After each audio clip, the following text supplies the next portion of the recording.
યારા મિત્રો, નવા વર્ષમાં મારા અને મારા પરિવાર તરફથી તમને બધાને હેપી ન્યુ યર અને નવા વર્ષના રામ રામ. Good morning. આજે રંગોળી મારી અધૂરી થોડીક રાતની રહી ગઈ હતી એટલે પહેલાં એ પૂરી કરી લીધી.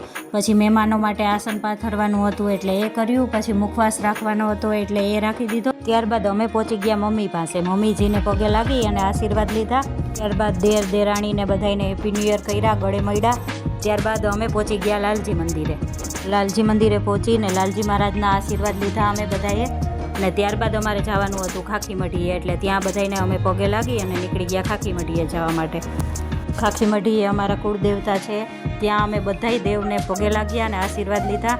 અને ત્યારબાદ અમે ઘરે પહોંચ્યા તો મહેમાન આવી ગયા હતા એટલે મારા મોટા જેઠાણીને પગે લાગીને આશીર્વાદ લીધા. ત્યારબાદ મારા જેઠને જેઠાણીને એ લોકો આવ્યા હતા એટલે મેં જેઠને જેઠાણીને પગે લાગ્યું ને છોકરાઓએ મને પગે લાગ્યું. આવી રીતના અમે ગુજરાતીઓ નવું વર્ષ કરીએ. તમે કેવી રીતના કરો એ કમેન્ટમાં જરૂરથી કહેજો.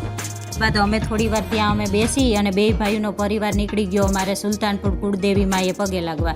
અમે અહીંયા પહોંચી ગયા. બાદ અમે ખાંભીએ પહોંચી ગયા, ત્યાં બધાએ પગે લાગ્યા. આજે તો બધાય દેવના અને બધાય વડીલોના જેટલા આશીર્વાદ લઈએ એટલા થોડા છે, કેમ કે આપણું આખું વર્ષ સરસ જાય. ઘરે પહોંચ્યા હતા તો મારા દેરને દેરાણીને જગન્નાથપુરી જવાનું છે એટલે મનોજ એને બસ સ્ટેન્ડે મૂકવા જાય છે. તો તમને બધાને નવા વર્ષની ઢેર સારી શુભકામના. મળીએ હવે નેક્સ્ટ વિડીયોમાં. Bye bye.